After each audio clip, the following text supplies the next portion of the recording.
메신저 뉴스 첫 순서는 서울동아교회 김영주 목사님, 남해주 벨레동아교회 나경희 목사님, 대전제일교회 김철미 목사님을 연결합니다. 코로나 거리두기 이후 이웃의 불행은 멀어져 작아 보이고 자신의 불행과 고통은 크고 깊게 와닿습니다. 자기 연민, 자신의 우상인 시대가 되었습니다. 기도도 자기 기도에서 맴돌고 있습니다. 태어날 때부터 뇌성마비로 온몸이 꼬여서 말 한마디 하는 것도 어려운 1급장애인 송명희 시인의 이야기를 잘 알 겁니다. 이분이 많은 시를 썼는데 그 시 중에 나라는 시가 있습니다. 나 가진 재물 없으나, 나 남이 가진 지식 없으나, 나 남에게 있는 건강 있지 않으나, 나 남이 없는 것 있으니, 나 남이 못 본 것을 보았고, 나 남이 듣지 못한 음성 들었고, 나 남이 받지 못한 사랑받았고, 나 남이 모르는 것 깨달았네. 공평하신 하나님이 남이 가진 것 나 없지만 공평하신 하나님이 나 남이 없는 것 갖게 하셨네. 이분이 인생이 공평하대요. 정말 공평할까요? 태어날 때부터 장애인인데 도움을 받지 않으면 살아갈 수 없는데 참 이 척박한 인생을 살아간다는 것 자체가 불공평한 거 아니겠습니까? 근데 공평하다고 고백할 수 있었던 이유가 뭘까요? 그에게는 그 예수님이 나의 구세주 되시고 주님이 나와 함께 하시고 천국에 소망이 있다는 것을 그가 믿고 받아들였기 때문에 관점이 달라진 거예요. 저도 가장 주님과 가까이 있었다고 생각될 때가 언젠가 제 인생 속에 가장 절망적인 시간이었습니다. 저는 미국에 있을 때에 집에서 잘 수가 없었습니다. 교회에서 잤습니다. 그 추운 영하 20도 30도 되는 미국 시카고의 그 겨울에 침낭 하나 들고 강대상 위에 올라와서 이 짐을 나 혼자 짊어지고 가야 되는구나. 그런 마음이 정말 냉기처럼 가슴에 싹 스며들면서 이 뼛속에 이 색이 시작하는 거예요. 내 힘으로는 아무것도 할 수 없구나.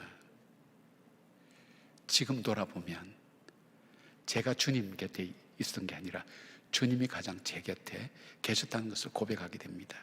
그리고 그 고백이 오늘 여러분에게 말씀을 전할 수 있을 이 정도까지 하나님께서 길러오신 겁니다. 로마서 8장 35절에는 이렇게 말씀합니다. 누가 우리를 그리스도의 사랑에서 끊으려 환난이나 곤고나 박해나 기근이나 적신이나 위험이나 칼이랴. 요한복음 10장 28절 29절에 내가 그들에게 영생을 주노니 영원히 멸망하지 아니할 것이요 또 그들을 내 손에서 빼앗을 자가 없느니라. 그들을 주신 내 아버지는 만물보다 크심에 아무도 아버지의 손에서 빼앗을 수 없느니라. 아멘. 세계 최초로 서예 크로키라는 장르를 개척한 석창우 화백이라는 분이 있습니다.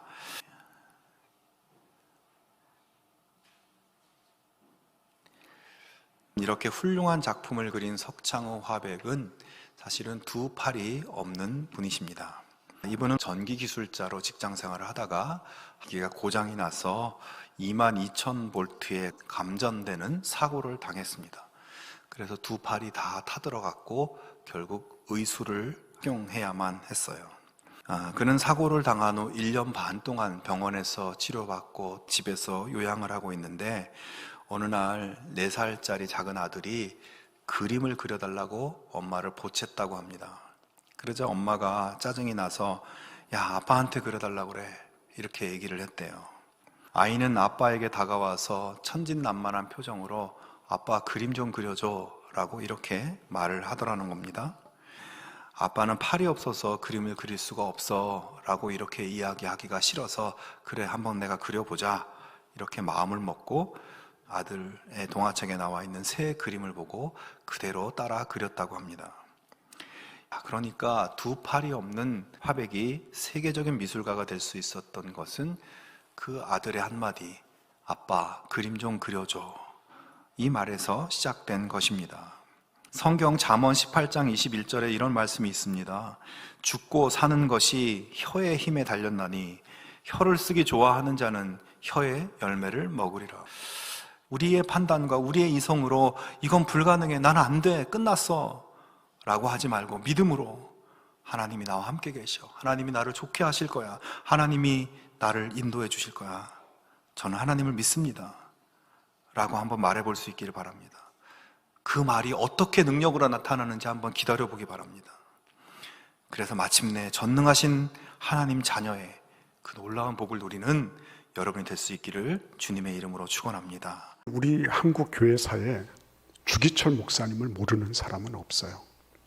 일본 경찰이 주기철 목사님 너무 고문당하고 이래서 몸이 쇠약해졌어요. 그러니까 신병을 인수해 가라. 근데 사모님이 거절합니다. 왜냐니까 우리 목사님은 그 감옥에서 돌아가셔야 됩니다. 면회를 갔어요. 거의 마지막 면회죠.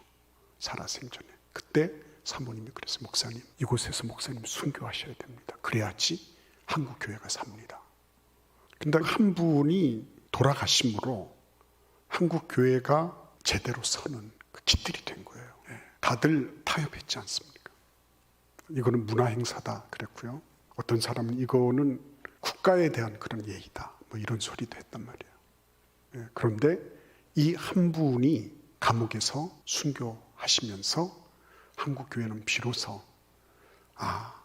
예수 믿는 것이 뭔지, 진리가 뭔지, 우상에게 절하지 않는 것이 무엇인지 이거를 비로소 알게 되고 그 길을 걸을 수 있게 된 거예요.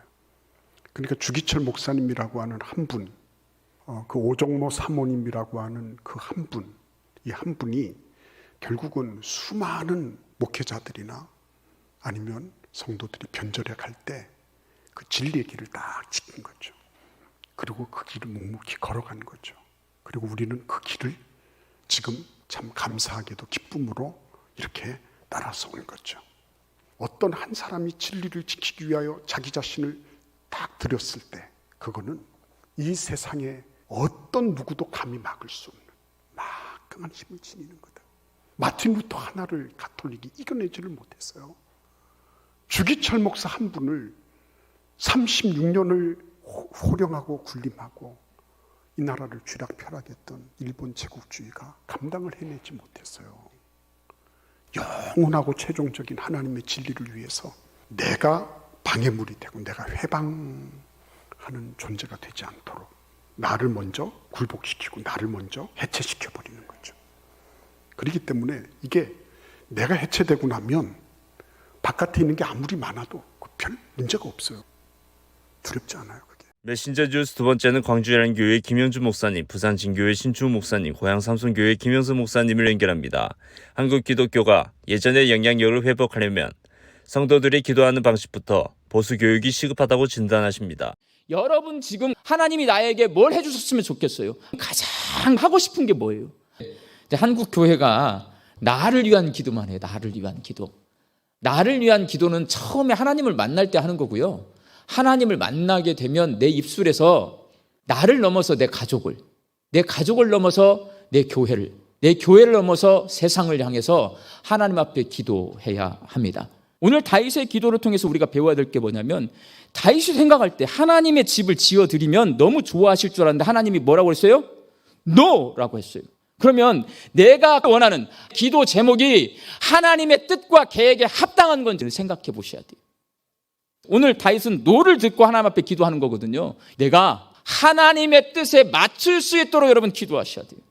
내 뜻을 하나님의 뜻에 맞출 수 있도록 기도한 다음에 그 뜻을 내가 이루면서 살아야 돼요. 하나님, 내가 하나님의 뜻을 이루면서 살 수 있도록 능력을 주시옵소서. 환경을 허락하여 주시옵소서. 나를 도와주시옵소서. 우리가 하는 기도문으로 바꿔놓으면 이렇게 되는 겁니다. 하나님, 내 뜻과 생각과 욕심을 내려놓게 하여 주옵소서. 하나님의 뜻과 계획을 이룰 수 있는 믿음과 능력을 허락하여 주옵소서. 뜻이 하늘에서 이룬 것 같이 부족하고 연약한 저를 통해서 이 땅에서 이루어지게 하여 주옵소서. 우리의 기도가 이렇게 변화되기를 바랍니다. 우리나라가 6.25 한국전쟁 이후에 가난에 허덕이던 그 시절에 가나안 농군학교를 세워서 농민운동을 펼쳤던 김용기 장로님께서 그곳에 기도실을 만들어 놓고 매일 새벽 4시에서 6시까지 2시간, 오후 4시에서 6시까지 2시간, 하루에 4시간씩 그 기도실에 들어가 나라와 민족을 위해서 기도했습니다.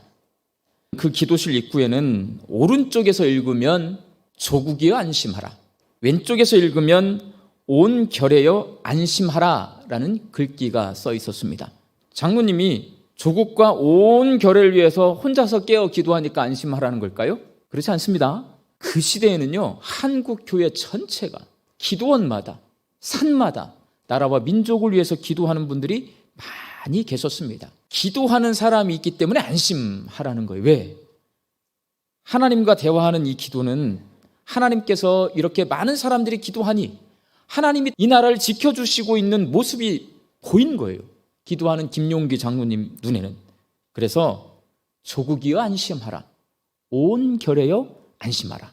그렇게 기도실 입구에 써놓고 하나님께서 이 나라를 지켜주실 줄로 믿고 그렇게 기도하셨습니다. 이런 믿음의 선배들이 이 나라에 있었기 때문에 오늘 우리가 있는 겁니다. 여러분, 하나님의 도움 없이는 우리나라는 절대로 여기까지 올 수 없었습니다. 내가 기뻐하는 금식은 흉악의 결박을 풀어주며 멍에의 무르추를 끌어주며 압제당하는 자를 자유하게 하며 모든 멍에를 꺾는 것이 아니겠느냐.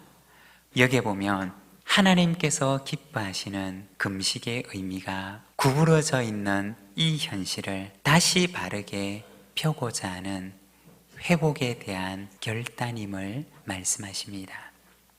줄인 사람에게는 너희의 양식을 나누어 주는 것이고 떠도는 가련한 이들에게는 잠자리를 마련해 주는 것이고 헐벗은 이들에게는 옷을 덮어주고 어려움에 처한 공동체 식구에게는 사랑과 연민으로 돕는 것임을 말씀하십니다.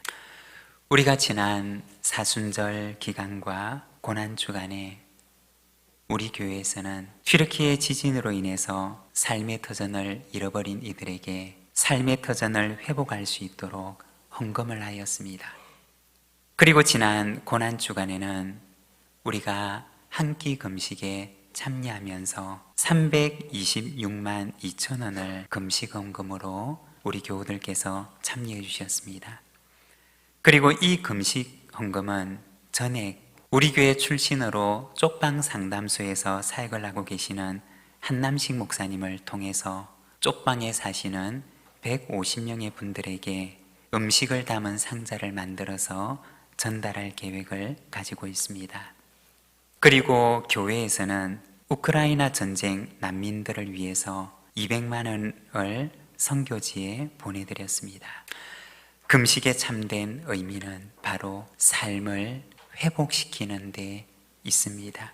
복음을 가진 이들을 통해서 구부러진 현실 속에 있는 이들에게 회복을 만들어내고자 하는 소망과 결단이 바로 금식의 참된 의미라는 것입니다. 죄로 인해서 구부러지고 왜곡된 우리의 삶을 다시 바르게 회복시키는 것, 그것이 바로 복음이고 또한 복음의 능력입니다. 그리고 그 복음의 능력은 우리가 살아가는 삶 속에 회복의 역사들을 일으키는 줄로 믿습니다. 여러분은 성숙한 제자이십니까? 성숙한 제자 어떠십니까? 다 고민스럽죠. 분명하게 어떤 자로 잰 듯이 대답이 쉽지 않습니다. 예수님 믿기 전까지 가장 중요한 문제는 영혼 구원의 문제지만은 예수님 믿고 난 다음에 흔히 하는 말로는 사명이 가장 중요한 문제다. 물론 맞습니다. 그런데 사명을 빨리 찾는 것, 나를 향하신 하나님의 뜻을 찾는 것 참 중요하지만 이 가운데 아주 중요한 단계가 있습니다. 그게 성숙의 과정, 성숙의 단계입니다. 사명은 그 다음 문제예요. 성숙한 제자가 사명을 감당하는 것과 그렇지 못한 사람이 사명을 감당하는 것과는 분명히 차이가 있습니다. 에베소서 4장 13절의 말씀이죠. 우리가 다 하나님의 아들을 믿는 것과 아는 일에 하나가 되어 온전한 사람을 이루어 그 그리스도의 장성한 분량이 충만한 때까지 이르리니 그랬습니다. 여기서 온전한이라는 말은요, 성숙한 사람이라는 뜻입니다. 그리고 그 다음에 보면은 장성한 분량이 충만한 데까지. 근데 놀랍게도 이 장성한이라는 이 단어, 헬리키아라는 단어도 역시 성숙이라는 단어입니다. 아시시의 성자 프란체스코는요, 성숙한 제자가 되기 위해서 그리스도인이 갖춰야 될 최고의 덕목이 무엇이냐고 묻는 제자들에게 첫째도 둘째도 셋째도 다 겸손이다, 이렇게 가르쳤습니다. 겸손의 훈련입니다. 뭐 어떤 스킬에 대한 문제가 아니에요. 내면 세계를 말하죠. 자기를 낮추는 것에서부터 출발하죠. 이 겸손을 가리켜 인격 성숙의 결정체라고 말합니다.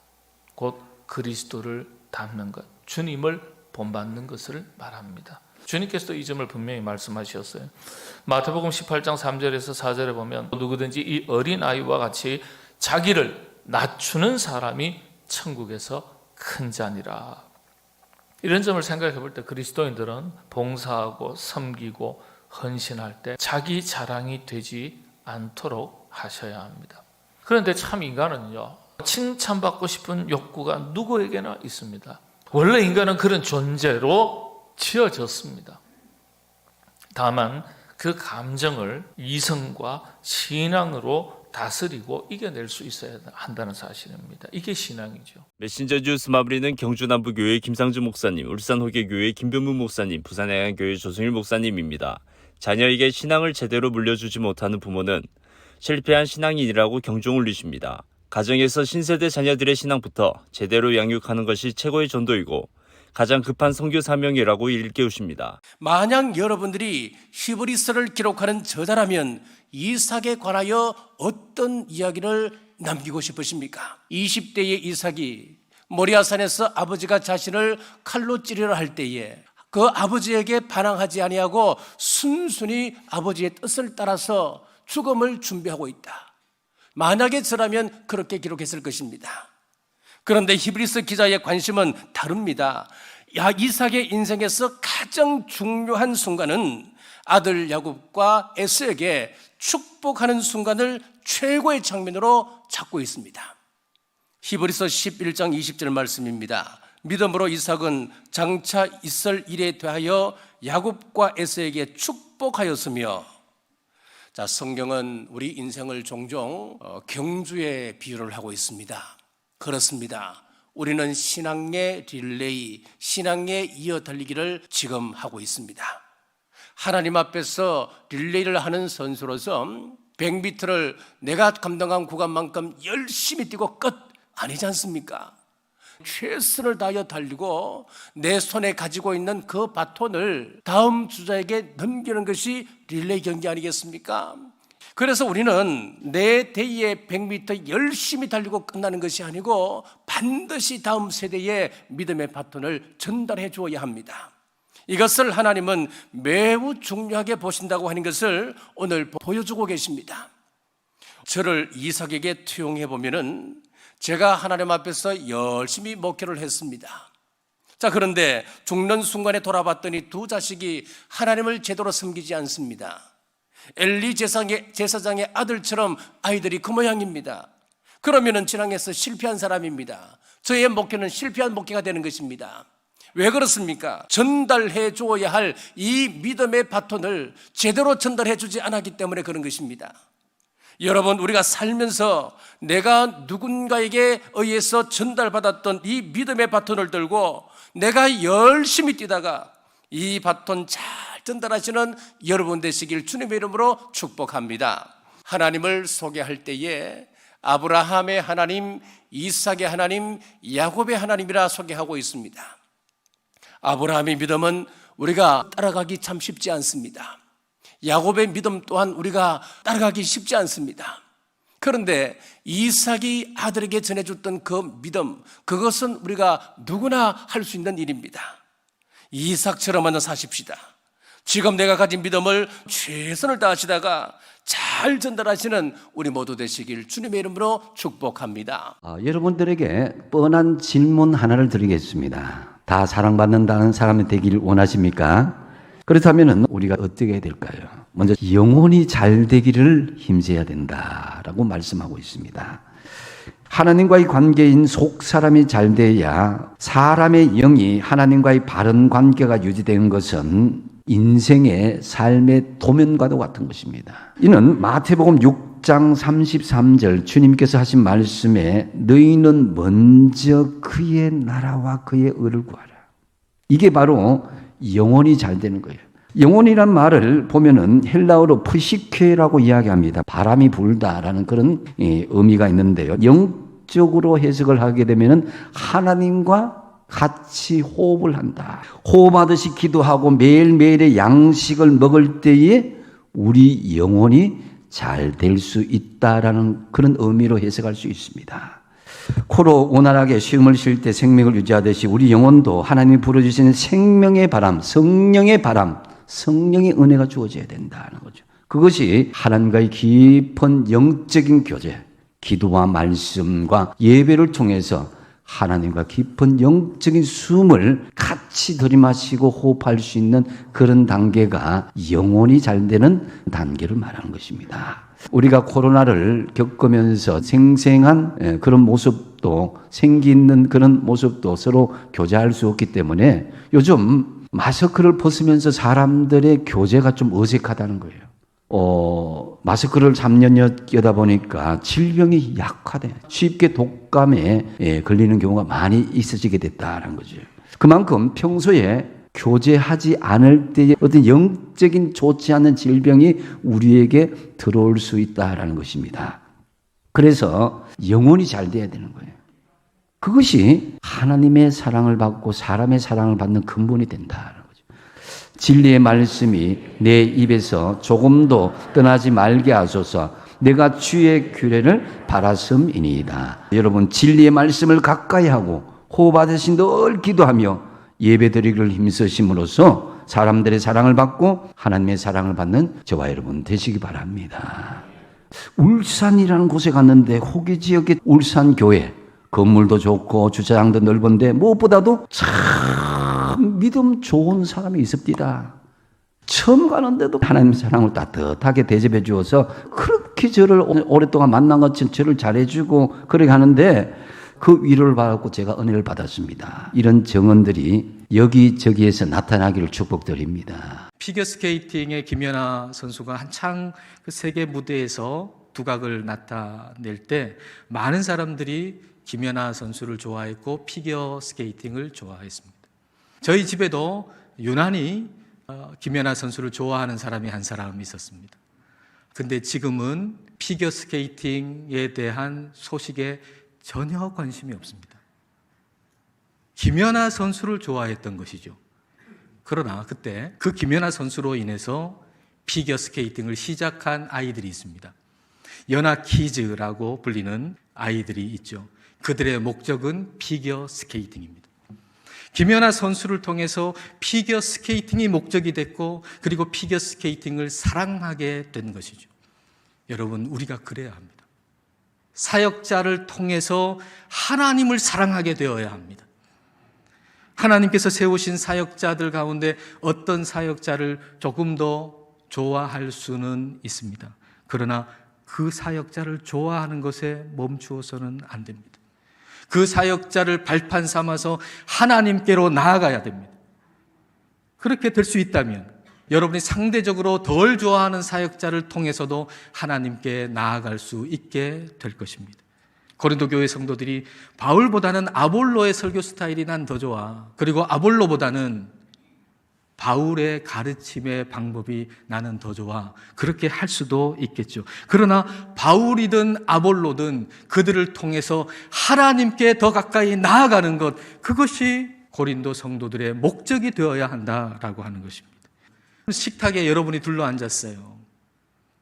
식탁에 올라오는 음식, 그 음식이 가장 중요한 거죠. 그 요리사가 가장 중요하죠. 근데 요리사는 안 보여요. 서빙하는 사람이 보이는 것이죠. 근데 바로 고린도 교회 성도들이 먹을 그 음식을 서빙하는 사람이 바로 바울이고 아볼로라고 하는 거죠.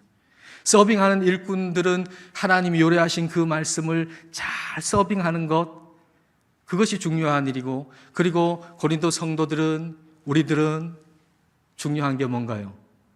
하나님의 그 말씀을, 그 음식을 잘 받아 먹는 것, 이것이 중요한 일인 것입니다. 목사님들의 말씀 전체를 들으실 수 있도록 전부 링크해 두었습니다. 아직 메신저 뉴스 구독을 누르지 않은 시청자님이 계시면 지금 구독과 좋아요, 알림 설정까지 부탁드립니다. 다음 주까지 안녕히 계십시오. 메신저 뉴스 김석규입니다.